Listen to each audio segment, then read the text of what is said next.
আসসালামু আলাইকুম, কেমন আছেন সবাই? আজকে পত্রিকায় দেখলাম একটা নিউজ, টাকা না দেওয়ায় অক্সিজেন খুলে নিল ক্লিনার, রোগীর মৃত্যু। এটা খুলনা মেডিকেল কলেজের ঘটনা। তো এই ধরনের ঘটনা অহরহ হচ্ছে, বিশেষ করে সরকারি হাসপাতালে যখন আপনি যাবেন, সেখানকার আয়ারা আছে, বোয়ারা আছে, ক্লিনাররা আছে, এদের এদের তো সরকারিভাবে একটা বেতনের ব্যবস্থা আছেই, তারপরও আপনি টিপস বলেন, ঘুষ বলেন, ঠিক আছে, বাড়তি টাকা বলেন, এইটা না দিলে তারা এমনভাবে এমন রিয়্যাক্ট করে, মনে হচ্ছে যে এই বাড়তি টাকা, এই ঘুষের টাকা বা এই বোনাসের টাকা, এগুলা দিয়ে তাদের সংসার চলে, তারা কোনো বাড়তি বেতন পায় না।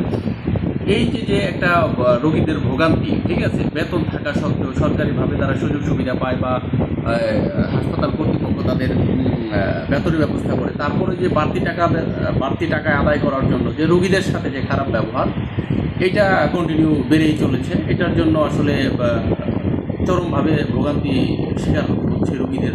যারা এর শিকার হয়েছেন তারা এটা বুঝতে পারবেন। তো আসলে এটা কবে নাগাদ সমাধান হবে বা এটা কবে নাগাদ বাংলাদেশ থেকে এটা হবে, এটা আসলে বোঝার কোনো উপায় নাই, ঠিক আছে। তো আমি আসলে সকল হসপিটাল কর্তৃপক্ষকে অনুরোধ করব বা দৃষ্টি আকর্ষণ করছি যে এই ধরনের কর্মকাণ্ড থেকে যদি আপনাদের ডাক্তার, নার্স, ক্লিনার, দারোয়ান, আয়া, বুয়া, এদের যদি আপনি বিরত না রাখতে পারেন, তাহলে সঠিকভাবে